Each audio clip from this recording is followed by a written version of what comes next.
ენერგოაუდიტი არის პროცესი, რომლის დროსაც შეისწავლიან, როგორ და რა რაოდენობით ენერგიას მოიხმარ შენობა, საწარმო ან სხვა ობიექტი. ენერგოაუდიტის მიზანია გაირკვეს, სად იკარგება ან ზედმეტად იხარჯება თუ არა ენერგია და როგორ შეიძლება ხარჯებისა და მოხმარების ოპტიმიზაცია.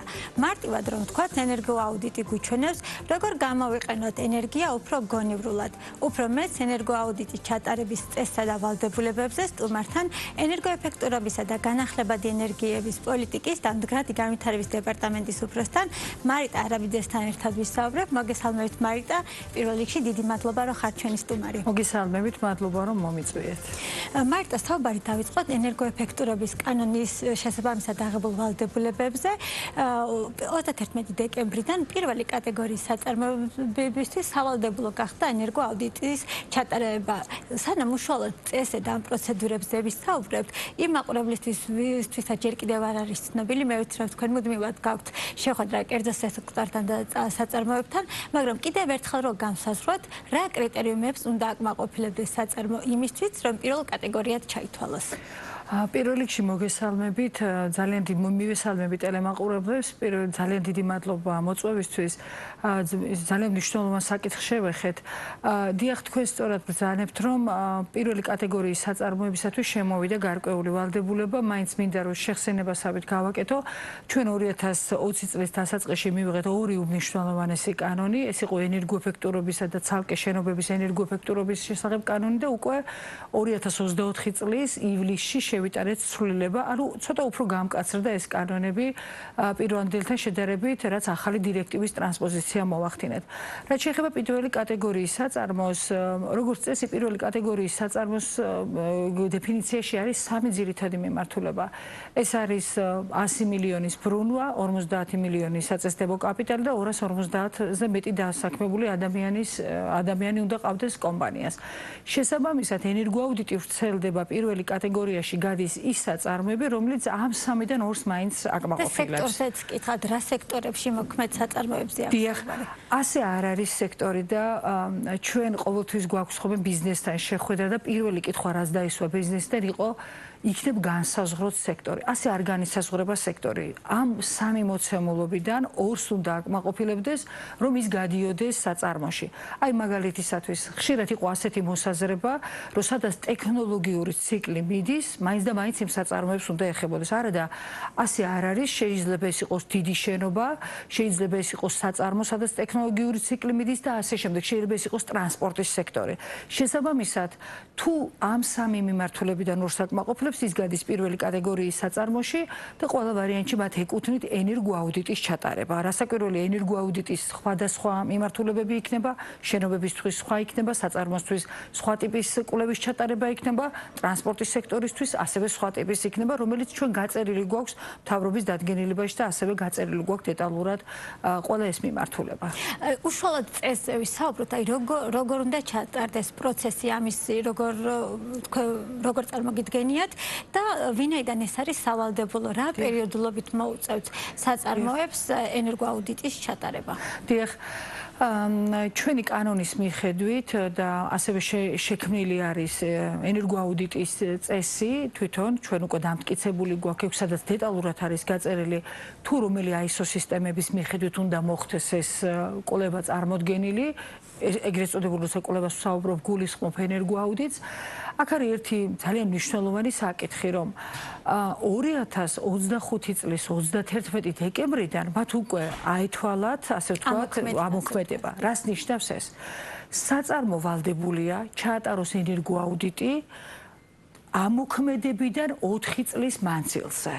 ანუ 2025 წლის 31 დეკემბრიდან 2029 წლის 31 დეკემბრამდე მათ შეუძლიათ რომ წარმოადგინონ ენერგოაუდიტის ანგარიში და უნდა წარუდგინონ სახელმწიფოს ამ შემთხვევაში ეკონომიკისა და მდგრადი განვითარების სამინისტროს. მაგრამ აქვე მინდა ჩავთვალო, რომ არის ხშირად კითხვა, აუცილებელი არის თუ არა ყველა იმ ღონისძიების გათვალისწინება, რომელიც წერია ენერგოაუდიტში.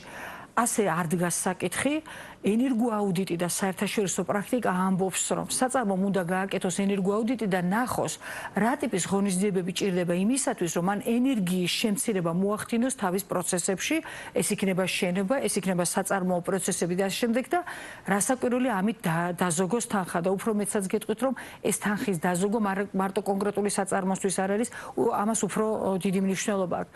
მოკლედ 2025 წლის 31 დეკემბრიდან 4 წელიწადში წარმოადგენს, მაგრამ თვითონ რომ განაცხადოს, რომ პირველი კატეგორიის საწარმოა, ეს ვადა სადამდე აქვთ? იცით რა ვადა ქონდათ მათ, ესე იგი 31 იანვრამდე, მაგრამ მომართვიანობა და თხოვნა იყო ამასთან დაკავშირებით, ჩვენ შევიტანეთ მინისტრის ბრძანებაში ცვლილება და 1 მარტამდე შეუძლიათ რომ წარმოადგინონ განაცხადი, რომ ისინი ნამდვილად არიან პირველი კატეგორიის საწარმოები.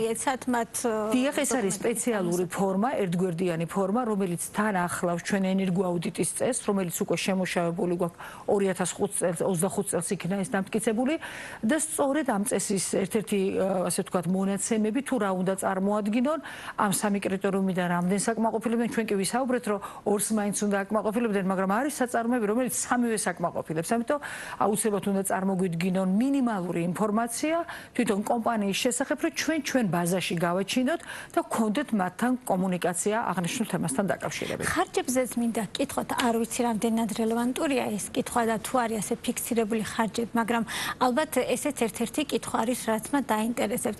ენერგოაუდიტის ჩატარება რა დაუჯდება საწარმოს და დამოკიდებული იქნება თუ არა ეს ფასი მოცულობაზე თვითონ საწარმოს. რასაკვირველია, კონკრეტული ფასის თქმა დღეს ძალიან რთულია, მაგრამ თქვენ რაც ბოლოს უკვე ბრძანეთ, რომ ფასი დამოკიდებული იქნება თუ არა მოცულობაზე, რასაკვირველია, ფასი დამოკიდებული იქნება მოცულობაზე, რაც უფრო რთული ტიპის საწარმოა, იქ გაცილებით დიდი სამუშაო იქნება, რაც უფრო დიდი შენობა, იქაც გაცილებით დიდი სამუშაო იქნება გასაკეთებელი, ასე რომ ფასი რასაკვირველია, ეს არის ჩვეულებრივი საბაზრო ეკონომიკის პრინციპებში მოთხოვნა მიწოდება, როდესაც დარეგულირდება ფასი უფრო მეტი განისაზღვრება. ესე ჩამოყალიბებული არ არის და ერთიც უნდა გითხრათ, რახან ფასს შევეხეთ ამ ნაწილთან ალბათ პირდაპირ ბმაშია. ნებისმიერ ბიზნესს, რომელიც პირველი კატეგორიას განეკუთვნება, აქვს ალტერნატიული საშუალებებიც. ან გააკეთოს ენერგოაუდიტი, ან დანერგოს თავის საწარმოში გარემოსდაცვითი მენეჯმენტის სისტემები და საინჟინრო მენეჯმენტის სისტემები. ანუ გამოდის, რომ შეიძლება საწარმოს საერთოდაც არ გააკეთოს ენერგოაუდიტი, მაგრამ მას გქონდეს ამ ტიპის სისტემები. ოღონდ, როდესაც ჩვენ საუბრობთ გარემოსდაცვითი მენეჯმენტის სისტემები, აქ ძირითადი ფოკუსირება უნდა გახდეს ენერგიის მოხმარებასთან და მასთან დაკავშირებულ საკითხსა და ჩვენ როდესაც დადგენილება დავამტკიცეთ, აი ამ ალტერნატიულ ღონისძიებაზე ჩვენ მინიშნება გვაქვს, რომ ენერგიაზე უნდა იყოს ფოკუსირება. გამოდის, რომ ან ენერგოაუდიტი, ან გარემოსდაცვითი მენეჯმენტის სისტემები, ან საინჟინრო მენეჯმენტის სისტემები. რასაკვირველია ალტერნატივა არის და მე მეცაც გეტყვით, როდესაც განაცხადები წარმოადგინეს თვითონ საწარმოებმა, ეხლა ეს ათეულობით შემთხვევა ნამდვილად არ ყოფილა, მაგრამ იყო რამოდენიმე შემთხვევა პირველი კატეგორიის საწარმოებში. ეს საინტერესოა, თქვენ ვადაკი გადაუწიეთ წარმოადგენაზე, მაგრამ უკვე იმ საწარმოებიდან ვინც წარმოადგენა, რამდენად კარგად არის ახალი და გათავისებულია ეს ახალი ვალდებულება. დიახ, ვფიქრობთ, რომ გათავისებული არის და ამას წინ უძღოდა ეკონომიკის სამინისტროდან რამოდენიმე მნიშვნელოვანი შეხვედრა ბიზნესთან, იმიტომ რომ ჰქონდათ დასაზუსტებელი კითხვები და ჩვენ ყოველთვის მზად ვართ და გვაქვს ონლაინ პლატფორმა, სადაც შემოგდის ყველანაირი კითხვები და ასევე ფიზიკურად შევხვდით ჩვენ ბიზნესს და წარმოდგენილთან დაკავშირებით, რასაც თქვენ ახლა ბრძანებთ, რომ როგორი იყვნენ მომზადებული და ასე შემდეგ, მე როცა ალტერნატივას შევეხე გარემოსდაცვითი მენეჯმენტის სისტემები და საინჟინრო მენეჯმენტის სისტემები, სხვათა შორის რამოდენიმე ესეთი დიდ საწარმოს უკვე დანერგილი ქონდა და მათ მიერ წარმოდგენილი საბუთების მიხედვით ჩვენ მივხვდით, რომ ეს იყო ზუსტად იმ ISO სისტემების მიხედვით წარმოდგენილი ანგარიშები და ასევე მოგახსენებთ, რომ როდესაც ჩვენ უფრო სიღრმეებში ჩავედით, ეს იყო ევროკავშირში აკრედიტირებული ორგანოს მიერ მომზადებული. კიდევ ერთხელ ვიმეორებ, ეს არ იყო ძალიან ბევრი შემთხვევა, მაგრამ უკვე წარმოადგინეს და ძალიან სასიამოვნო იყო ამის ნახვა, იმიტომ რომ უკვე სანამ ჩაირთვებოდა ეს ჩვენი ვარდებულება, ქონდათ ამ ტიპის, ასე ვთქვათ, აქტივობა დაწყებული პირველი კატეგორიის რამოდენიმე საწარმოს და ჩვენ ძალიან გაგვეხარდა და ყოველთვის ვითანამშრომლებთ ამ კუთხით, შემდგომ როგორ უნდა განავითარონ ეს მიმართულება. ფასთან დაკავშირებით უკვე მოგახსენეთ, ალბათ ეს არის მაინც უფრო დარეგულირდება ბაზარზე, იმიტომ რომ ეს ახალი მიმართულებაა და ვნახავთ დროთა განმავლობაში როგორ იქნება. უბრალოდ აქვე უნდა გითხრათ, რომ ჩვენ არ გვყავდა შესაბამისი ექსპერტები, გარდამავალ ეტაპზე საერთაშორისო სტანდარტებით მივანიჭეთ უფლებამოსილება ექსპერტებს. აი, ახლა ვინ უნდა ჩაატაროს. ვინ უნდა ჩაატაროს?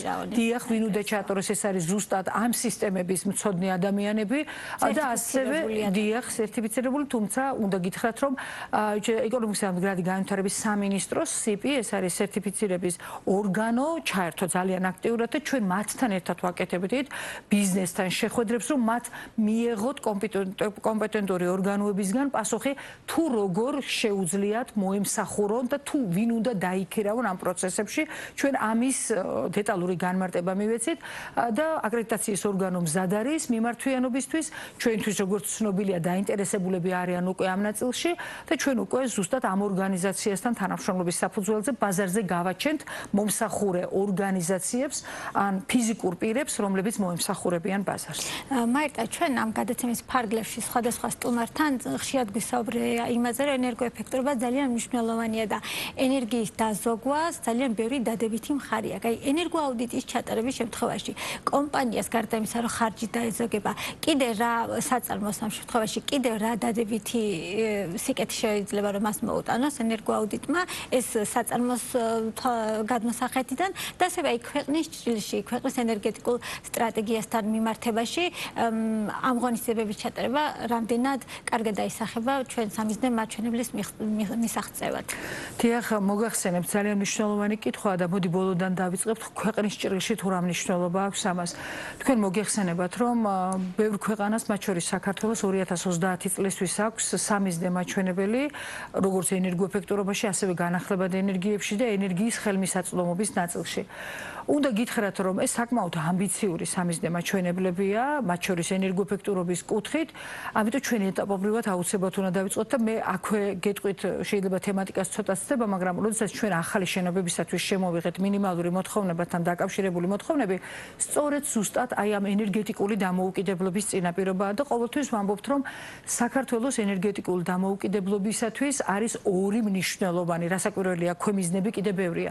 პირველი ადგილობრივი რესურსების ათვისება და გამოყენება და მეორე ენერგოეფექტური ღონისძიებების გატარება, იმიტომ რომ ენერგოეფექტური ღონისძიებების გატარებით ჩვენ ვღებულობთ ენერგიაზე მნიშვნელოვან, ასე ვთქვათ, დანაზოგს, რაც მეზობელ ქვეყნებთან დამოკიდებულებას გვიმცირებს, იმიტომ რომ თქვენ იცით, რომ განსაკუთრებით ბოლო 5 წელიწადში კოლოსალურად მაღალი არის იმპორტზე დამოკიდებულება. სწორედ ამ ღონისძიებებით უნდა მივახციოთ. ეხლა დაუბრუნდები კიდევ თქვენ ბოლო კითხვაში წარმოდგენილს, როდესაც საუბრობთ, რომ ბიზნესისათვის და საწარმოსათვის ეს რატომ არის მნიშვნელოვანი. პირველი, რომ მათ ენერგია დაზოგეს და ეს არის მათი ბიუჯეტისთვის ძალიან მნიშვნელოვანი. მეორე, ყოველ შემთხვევაში, ყოველთვის გადაიარაღების დროს ხდება თანამედროვე ტექნოლოგიების ჩანაცვლება, რაც გარემოს დაცვითი კრიტერიუმებისათვისაც არის მნიშვნელოვანი, იმიტომ რომ ჩვენ როდესაც პირველი კატეგორიის საწარმოებზე ვსაუბრობთ, ძალიან მნიშვნელოვანია იგივე ჰაერის დაბინძურებასთან და მასთან დაკავშირებული საკითხები და პირდაპირ კავშირშია ენერგეტიკა, იმიტომ რომ ნაკლები ენერგიის მოხმარებით ეს მაჩვენებელიც ნელ-ნელა მცირდება. შესაბამისად, გარემოს დაცვითი და ეკოლოგიური თვალსაზრისითაც ეს არის უმნიშვნელოვანესი, მათ შორის უნდა გითხრათ ტრანსპორტის სექტორში, იმიტომ რომ მე როგორც ვახსენე პირველი კატეგორიის საწარმოში არის ტრანსპორტის ნაწილი, სადაც არის აუცილებელი ენერგოაუდიტის ჩატარებაც, თუ ის პირველი კატეგორიაში გადის და ჩვენ არ შევდივართ შინამეურნეობაში და ჩვენ არ შევდივართ პირდაპირ, ასე ვთქვათ, ამ კერძო საკუთრებაში მყოფ, ასე ვთქვათ, მიმართულებებზე. შესაბამისად, ჩვენთვის ენერგეტიკული უსაფრთხოებისათვის ენერგიის დაზოგვა, შემდგომ უკვე საწარმოსთვის ეს არის მათი ბიუჯეტის დაზოგვა და ეკოლოგიური და გარემოს დაცვითი პრობლემების მოგვარება, თანამედროვე ტექნოლოგიებთან წვდომა და მასთან დაკავშირებული და საერთო ჯამში ასევე უნდა ვახსენო, რომ პარიზის ხელშეკრულება, რომელიც არის მნიშვნელოვანი და ეკონომიკის სამინისტროს აქვს თავისი წილი ვალდებულება, ჩვენ პარიზის ხელშეკრულების ფარგლებში და სწორედ ამ ღონისძიებებით ვახცევთ სამიზნე მაჩვენებელთან მიახლოებას, რომ რაღაცნაირად ეს ამბიციური სამიზნე მაჩვენებლები, როგორც ენერგოეფექტურობის კუთხით, ასევე ემისიების შემცირების და განახლებადების კუთხით რაღაცნაირად მოვახერხოთ და მივაღწიოთ 2030 წლისთვის. და ჩვენ საუბრის დასასრულს ძალიან მოკლედ რო შევაჯამოთ თქვენი მთავარი გზავნილები ამ საწარმოებისთვის, როგორც პრაქტიკული თვალსაზრისით, ასევე სამართლებრივი თვალსაზრისით ენერგოაუდიტის წესთან დაკავშირებით რა არის. დიახ, კიდევ ერთხელ მადლობა. ჩვენ საწარმოებისათვის ძალიან მოკლედ მინდა რომ ასეთი განსაზღვრება გავაკეთო, არ შეეშინდეთ ასეთი ვალდებულების, იმიტომ რომ ეკონომიკისა და მდგრადი განვითარების სამინისტრო ყოველთვის მზად არის იმისათვის, რომ მათ დასმულ კითხვებს გასცეს პასუხი, ყოველთვის მზად ვართ, რომ ფიზიკურ შეხვედრებსაც უმასპინძლოთ და ასეთი გქონია და მე ამაზე უკვე ვისაუბრე. ეს არის ისეთი მიმართულება, რომლითაც თვითონ დაინახავენ ბენეფიტს, ასე რომ არ შეეშინდეთ ჩაატარონ ენერგოაუდიტი კვალიფიციური ორგანიზაციის ან კვალიფიციური ექსპერტების მიერ და ამის შემდგომ თვითონ ნახავენ იმ სარგებელს, რაზეც მე უკვე ახლა ვისაუბრე და თვითონაც მიხვდებიან, რომ პროცესში ენერგიის მნიშვნელოვან დაზოგვას მიაღწევენ. მაგალითისათვის შენობებს, როდესაც ეხება საქმე, თეორიულად ეს არის 40 უკვე აშენებულ შენობებზე, მაგრამ პრაქტიკულად 38-35%-ის ფარგლებში შეუძლიათ ენერგიის დაზოგვა, რაც საკმაოდ მაღალი მაჩვენებელია. ძალიან დიდი მადლობა მარიტა, მე გისურვებთ წარმატებებს.